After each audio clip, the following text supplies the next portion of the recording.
നടിയെ ആക്രമിച്ച കേസിൽ പ്രതികളെന്ന് കോടതി കണ്ടെത്തിയ എല്ലാവർക്കും 20 വർഷം കഠിന തടവ്. എറണാകുളം പ്രിൻസിപ്പൽ സെഷൻസ് കോടതിയാണ് പ്രതികൾക്കുള്ള ശിക്ഷ വിധിച്ചത്. ഒന്നാം പ്രതി പൾസർ സുനി, രണ്ടാം പ്രതി മാർട്ടിൻ ആന്റണി, മൂന്നാം പ്രതി ബി മണികണ്ഠൻ, നാലാം പ്രതി വി പി വിജീഷ്, അഞ്ചാം പ്രതി എച്ച് സലീം, ആറാം പ്രതി പ്രദീപ് എന്നിവർക്ക് 20 വർഷം കഠിന തടവും 50,000 രൂപ പിഴയുമാണ് വിധിച്ചത്. ബലാത്സംഗത്തിനുള്ള ഏറ്റവും കുറഞ്ഞ ശിക്ഷയാണ് കോടതി വിധിച്ചത്.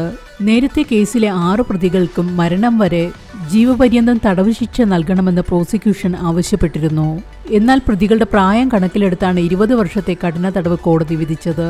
ഒന്നാം പ്രതി പൾസർ സുനിക്ക് IT ആക്ട് പ്രകാരം 5 വർഷം കഠിന തടവ് കൂടി കോടതി വിധിച്ചിട്ടുണ്ട്.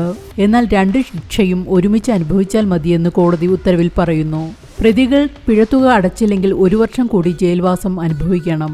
നടൻ ദിലീപും പൾസർ സുനിയും ഉൾപ്പെടെ കേസിലാകെ 10 പേരായിരുന്നു വിചാരണ നേരിട്ടത്. ആക്രമിക്കപ്പെട്ട നടിയോട് ദിലീപിന് മുൻ വൈരാഗ്യം ഉണ്ടായിരുന്നുവെന്നും ഇതേ തുടർന്നാണ് കൃത്യം ആസൂത്രണം ചെയ്ത് നടപ്പിലാക്കിയത് എന്നുമായിരുന്നു അന്വേഷണ സംഘത്തിന്റെ കണ്ടെത്തൽ. എന്നാൽ ദിലീപിനെതിരെ ക്രിമിനൽ ഗൂഢാലോചന തെളിയിക്കാനായില്ലെന്ന് നിരീക്ഷിച്ച് വിചാരണ കോടതി നടനെ വെറുതെ വിടുകയായിരുന്നു. നടിയെ ആക്രമിച്ച കേസിൽ 8ാം പ്രതിയായിരുന്നു നടൻ ദിലീപ്.